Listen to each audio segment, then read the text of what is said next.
Good morning.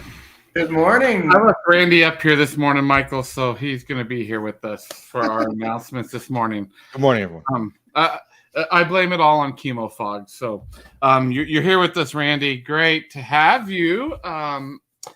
It's a little cold where I'm at. Are you? I know, Randy, you're on the West Coast, but Michael, is it chilly there in Louisville? I would not know. It is cold in my house, but it is always cold in my house. We'll see what happens when we go outside. The sun's shining, so that's a pretty big deal for us. Well, awesome. Well, let's do a couple of announcements, Michael, and then you can tell everyone why we're doing the show. Our next show next week is with Nevin Goyle, MD, and we're going to talk about his book, The Physician Underdog, Leveraging the Underdog Mentality to Move Forward. So great perspective from a doctor on what's happening in the world of healthcare today. And as well, don't forget about our Combustion Chronicles. Since our last time, 2 episodes, Weaving Disruption and Purpose with Antonia Hawk, former leader of the Ritz-Carlton Leadership Institute, and then Stitching Together Relationship-Centered Experiences with Fred Garantaby. So don't forget about those. But Michael, tell everyone why we do what we do. We focus on experience ecosystems and not just one piece of the ecosystem, because that's how you make money. That's what you do. If you want to be in business and you want to have revenue and you want to keep customers and you want to grow your business, that's what you do. You create better experiences and you look at all of it. And then the big piece of that, of course, is to not just create better experiences, because, buying pizza for your employees feels like you're creating a good experience. It's actually creating human-centered experiences, right? And humanizing those experiences. Yeah. Perhaps those humans that you've employed do not want pizza for lunch. I'll leave it there. After the 10th time in a row. Yeah, for the because you're asking too much of them, and you're messing with them, and your big apology is another cheap ass pizza lunch. So yes, not even salad. There should be salad. I told Randy before the show it's Friday and Michael's in rare form, so you better be ready today. And we're talking about a favorite topic of Michael's. So let's jump in. Mm-hmm. As you see, Randy Ksar from Uniphore is with us. He has worked in the Silicon Valley building communities and delivering digital experiences for 25 years. He started when he was 5. His career has landed up at companies like 8x8, Motorola Mobility, Visa, Yahoo, and now at Uniphore, where he is head of social and host of a great CX podcast, if you've not listened to it, called Conversations That Matter. He was taught, I love this, at an early age on how to communicate with empathy when he lived in Geneva, Switzerland, where he met numerous families from different countries since the UN was headquartered there. So, Randy, welcome to our show today.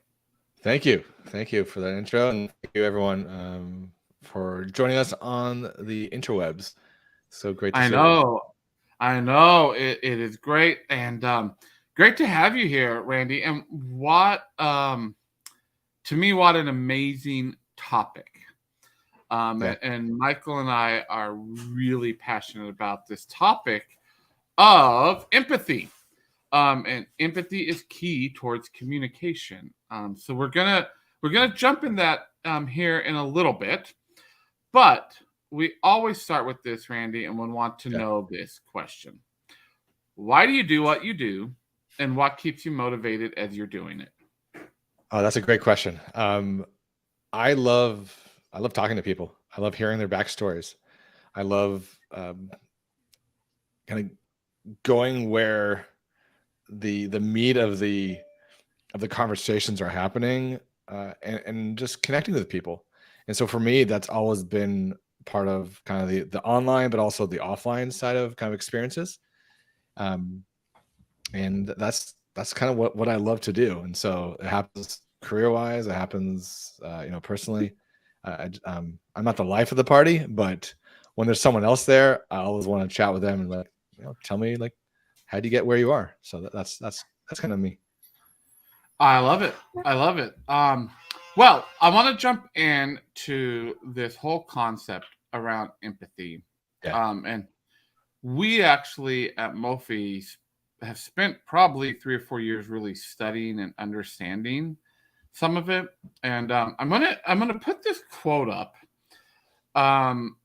for us to just talk about. And this is a quote that I made that said, "You can't change the world if you don't change yourself. That's where empathy comes in." Mhm. What do you think about that? What does that say to you, Randy, and this empathy key to communicating? Yeah, I mean, for me, it's part of kind of your self-realization. You need to know your own story. You need to know how to communicate it, and everybody else needs to know kind of who you are. So, we talk a lot about a Uniphore emotional intelligence, and then one of the pillars of emotional intelligence is kind of that you're self-aware. You know who you are. You know what you're capable of. You know where you need help, and all those things kind of come together in terms of kind of how you communicate, and that's where empathy comes in. Michael, thoughts on that one? Well, how quickly do you want to blow this up? Let's blow it up. All right. Yeah. So here is my intellectual exercise, and it is intellectual, not so much heart leading. But my concern is with the word empathy. It is so overused these days. Of course. Yeah. And therefore, it's just been, it's been, I don't want to say it's a throwaway word yet, but it certainly is getting close to be a throwaway word, right? That if it gets overused, everything is about empathy. And yet I don't know that we really have, as a society, a clear understanding of what empathy is and how it comes out. And quick story, I had a conversation with someone at a conference about how proud they were of using empathy, the word empathy, and a feedback, and a real quick feedback service they had with their customers. So it was, did the person that you just talked to you empathize with your problems? Well, what does that mean? Exactly. Like they made you feel good. They walked in your shoes. They took care of the problem. They showed that they cared.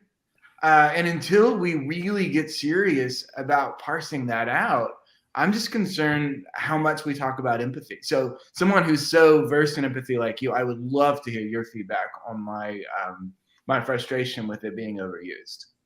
Yeah, I mean, we talk about a lot of words. I mean, even like customer experience is overused in the industry. Empathy, in my mind, has to come with the right kind of toolkit for someone to leverage. And it's not just saying, telling let's say your customer service agents, like, you need to be more empathetic with our customers. Can you just do that? You have like a little checklist on your side of your monitor. Like, it comes down to what we talked about in the beginning, is like, you need to understand who you are in order to empathize with someone. You need to be able to have it not just in a short-term goal, but in a long-term goal. So the long-term goal of how you are as a person really focuses around kind of what your mission is in life, and as it relates to the overall mission of the company. So when someone says, please be more empathetic, you don't necessarily need to use the word empathy. There's actions involved in it, right? It's like when you talk to your kids and you're like, you need to be more understanding. You need to, you need to share correctly with your friends. Like, we're not saying those exact words, but the actions that come after that happen. So I think we've heard the word since we were a kid, but now we're adults, and now we actually need to put some action into it, and realize that everyone comes from a different background, and that's kind of the key thing. One of the kind of experience that I always like to do at a company is, and I learned this from when I was at an agency called Porter Novelli, is we got, it was like 100 people at the company, and we got a spreadsheet of everyone's skill set and the industry that they were in before. Because a lot of times you don't really get to know the person in terms of like their resume and their background. You're just like, oh, this is your coworker, and that's it. And maybe at lunch you might talk about where you used to work. but you don't know all the skill sets that they have. And so that exercise helps you understand how you can collaborate together. So there's the empathy side on just like outward bound, but also internally as an employee to employee. So that's kind of my thoughts on what you were saying, but I totally get you. I mean, it's not just a checkbox. It's overused, but it's necessary in order to how we create experiences. So keep using it, but reframe it and claim it in really, would you say, practical ways? Yeah, foundational ways. Yeah, I think there's definitely a foundation in terms of how you are as a person and how you are as a company to instill that. Let's not say that word, the E word, but that's yeah. You need to have some framework around it in order for it to be successful. So let's set some foundational stuff around some definitions, right? So sympathy is the ability to feel compassion for another person. Yeah. But empathy is the ability to understand feelings from that person's perspective. While it's good to sympathize, it's much better to empathize because empathy leads to understanding and action. And again, just trying to set the baseline. So going on to what Michael just asked you, though, Randy, and there's a question is, in your opinion, then what is one myth about using empathy in conversations that needs to be debunked? Yeah. And how I go about business and just life, I think empathy, people are sometimes afraid of it. They want to get to the end result, but they don't want to go through the steps to get there. A typical example is sales. Sales needs, we're 3 weeks or 2 weeks until the end of the quarter. Here, we want to hit the goals. We don't have time to be empathetic. We just need to get the meetings booked, do the demos, seal the deal, sign the contract by October 31st. There's time and place for that, and I get that is an urgency and kind of bottom line. But when we think about it, from my perspective, it's a long-term value that you're providing to the customer. Now, I'm not saying that you need to, it's like the sales example as an example. Like we say empathetic as a salesperson, we aren't saying, okay, really get to know who they are personally, and every single call talk about their kids and like for a half hour. That's not what we're talking about. What we're talking about is how do you weave it into conversation? How do you leverage that the relationships that you've built in order to provide value? And so that's the key thing, is that on how so the myth is people think that it's not valuable in the short term. But I tend to disagree in that as long as you plan for it, as long as you build those relationships, you can leverage it throughout your whole communication with that particular person. So that's how I would debunk it. Michael? So what about mental health? And I do not like the term mental health. I think it's a loaded term. Okay, so you don't like empathy and you don't like mental health. I don't. Right. I think there's better words. There's 3 there. There's another third one coming. I like empathy. I'm concerned about how people use empathy. Yeah. I don't like mental health because I don't think it signals what it should signal. And I should say I believe in mental health. I don't like the term mental health. I like mental well-being or something that signals more of a proactive ownership for our selves. And I like to expand it beyond just clinical mental and into spirituality as well. So it all kind of comes together. And in that, what is your take on mental well-being in its relationship to have the capacity to empathize with others? Right? So just, to make sure I'm being fully transparent, I have this huge concern, not just with empathy fatigue, but people don't have the skills nor the capacity to navigate conflict. right? To have those tough conversations, to be able to say, hey, I need a break. To be able to be leaders who are taking care of their teams in ways that teach them how to take care of themselves physically, mentally, emotionally, spiritually. How does that factor into your approach with empathy? I think it's so important. Yeah, it is. I mean, it is definitely a fine balance in terms of understanding. Let's say as a leader and your employees, you're in a maybe stressful situation. You're trying to meet your goals for the quarter, and you're just constantly like pushing. Mm-hmm. Everyone has a family. People have different obligations outside of work, and they have a certain schedule that they have to keep. What do you do? I think that's a very common situation. Wouldn't you agree? Mm-hmm. Mm-hmm. So from my perspective, I think it's a matter of, one is understanding everyone's story fully and not just bringing it up at the time of urgency. Right. The whole saying of, Mm-hmm. your emergency request is not, it's not my problem.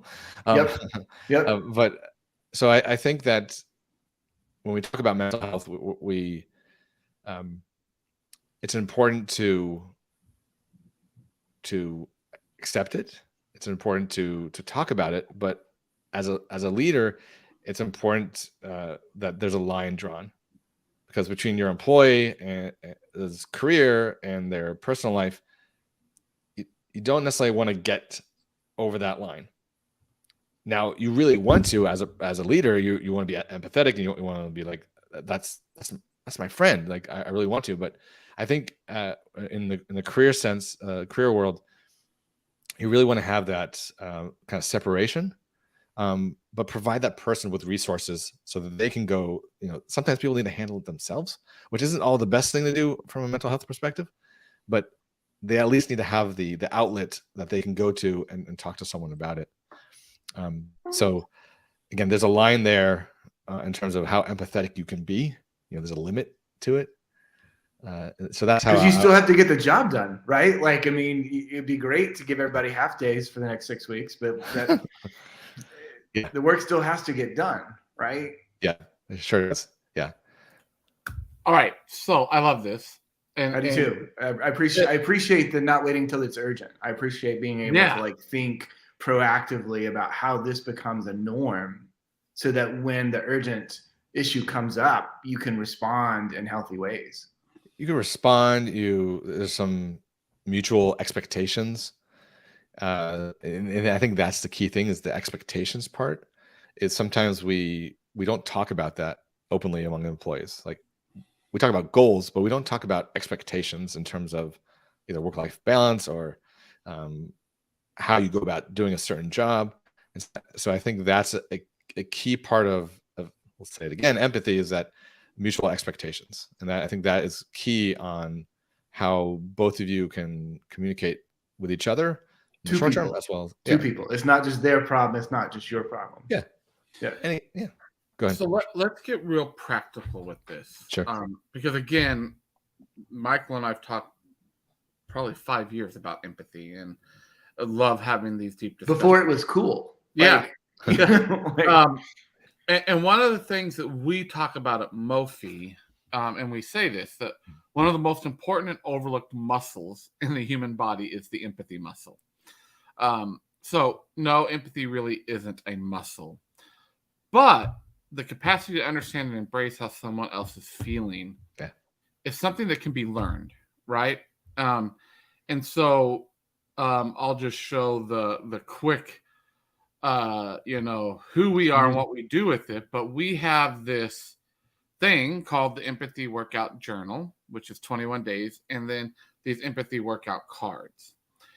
Do you agree, Randy, with our philosophy that, yes, empathy can be learned, but you have to practice it and you have to work it out as a muscle, just like you do with your body? For sure. Most definitely. I think, it also depends on where people are coming from, their background. Like in your intro about me, it's like I learned how to understand different cultures and people's different backgrounds and their and genders and races based upon kind of the melting pot of where I was within Geneva. Some people don't think of Switzerland as like the melting pot, but that particular city was, we were getting different, people from the Middle East, from Asia, from South America, like all these different places that would come into there, and their kids would be, part of my group. So I think the same thing can be said, is that, to answer your question, is when we talk about, the muscle, is that, can it be learned? Yes, it can be learned. Do people have advantages from their previous background and kind of their upbringing? Yes, they do. And so the learning aspect for someone that's brand new to empathy might take a little bit longer. There's a learning curve, but if you have the proper training in place, if you put in the hours, just like you're a pilot, right? And you got to put in the hours to get your license. You got to do it, but it doesn't stop once you get your little empathy certification badge. You got to keep on doing it. And I think that's where constant feedback is important. I'll tell you one thing where I really learned feedback was, I used to be part of Toastmasters.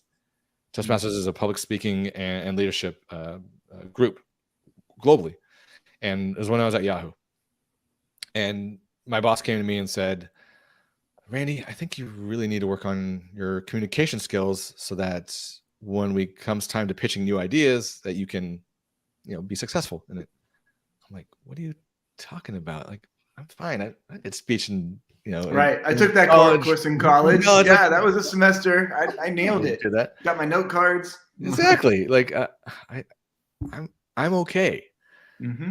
But I mean, that's what I told him. But then over the next 24 hours, key learning point is never respond back right away. Give it, noodle on it for 24, 48 hours. And so I said, you know what? Let's try it out. What's it going to hurt? It's at lunchtime. It was a work Toastmasters meeting. So they're at lunchtime. So you don't have to like travel anywhere or anything like that. Right. And so one of the goals in Toastmasters, you have like your 10 speeches in the beginning, and the format of every meeting is that participants, people that are attending, go up and you give a speech, and there's kind of 10 different speeches in the beginning, and then you get feedback, like literally right away. You sit down, and there's a slew of people, someone counting ums and ands, someone giving you feedback on how you're talking. Like, it was mind-blowing to me on the stuff that I had to improve on. And even to this day, I catch myself doing certain things that I learned. So it's a constant learning. It's amazing to have that feedback in almost real time. And I think that's what people need, is that they need that kind of coach, if you will, that can provide that feedback so that in an empathetic way. I don't know. I mean, it can be AI, it can be a human. I mean, I think there's different ways of doing it, is that you can leverage it to your benefit, right? And so I think that's where that's kind of how I really learned kind of the feedback mechanism, the feedback loop. And maybe it relates to like the comedy circuit and how those people kind of like the late night show hosts, like, I can get back on the comedy circuit to like get that feedback, or else I'm gonna just bail on a late night. Yeah. So yeah, it's good stuff. So what's one piece of advice then that you would give to leaders leading teams on how to not only show empathy and lead with empathy, but teach with empathy? I think, or coach with empathy. Yeah, I mean, I think there needs to be a framework. Every company has a different framework for how they coach their employees. You got your sales training, you got your engineering training, you got whatever group that you're in, there's some type of kind of onboarding training.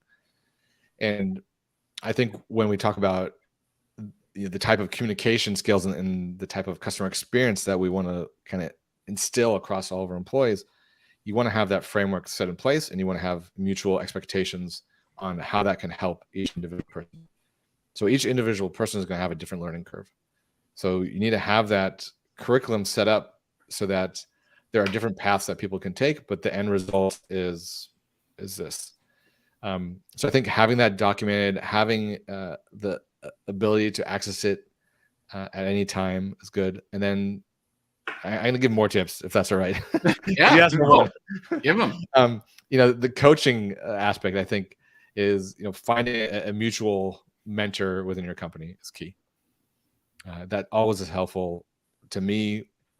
Doesn't necessarily need to be within your same organization. Could be someone totally separate, so that you can just kind of throw ideas out, like, hey, this is what happened in such meeting, or when I was talking to someone else, how do you think I should have responded, or was that the right way to respond?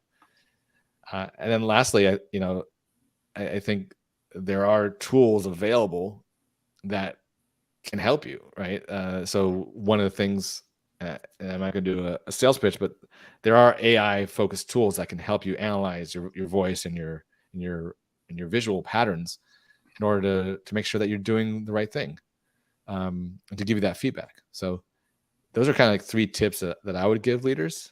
And, I think it will evolve. You got to start somewhere. I wouldn't ignore it just because it's like, oh, it's this thing over here that everyone talks about, and yeah, we'll get to it, but I got to hit my numbers. Like, it needs to happen now. It is such a priority for companies and leaders to do it, and they need to do it now. I love it. And we're already to the half-hour mark, which is amazing how fast it goes when we talk about things that we like. Yeah. Michael, any last things you want to say about empathy? Randy, any last thing you want to say? Just, I hope people keep talking about it and not taking the easy answer, right? Which is what you're saying, right? Is it? I think if people can get to an easy answer with empathy and check the box and move on, and we gotta do more. Yeah, get rid of the a la carte services. This isn't that. This is part of strategy. This is not. This is, you need to put the time and effort into it, and you'll get great value out of it. Yeah, I love it. Well, Randy, I would assume the best place for people to reach out to you is like with us at LinkedIn. So connect with Randy there. Yep. If you cannot find Randy, find me, and I'll connect you to Randy. One of us will get you there. Randy, if you'll just hold on for a little bit, Michael and I will close up, and then we'll come back and say bye to you. Sweet, guys. I appreciate it. Awesome. All right, Michael, any big plans this weekend? No. No football? No. I mean, yes, football, but Yeah. Your Dallas Cowboys are doing pretty good, Michael. Yeah. I'm all over U of L on Saturday and Cowboys on Sunday, and catch some other games along the way. But in terms of like leaving the house, not really. No. Well, we're about the same. But I do know that Michael and I will be traveling next week together, which we haven't done in a long time. Yep. So awesome. Just a couple last reminders to everyone. Again, our Combustion Chronicles, these were the last 2 episodes. Go out there and get them. Next week, Navin Goel wrote this book, The Physician Underdog, Leveraging the Underdog Mentality to Move Forward. Left his practice to go change the world, and is doing incredible things. And as we mentioned a little bit earlier, we do have those empathy workout journals and workout cards. If you want to just go, like it says here, to mofi.co /store, you can download those copies of the empathy journal and empathy workout. And most importantly, is that if you play in this experience ecosystem, we want you here on the show. Reach out to us, connect with Michael and I on LinkedIn. You can send us an email at hello@mofi.co. But until next week, I hope everyone has a great weekend. And Michael, we will talk later. Absolutely.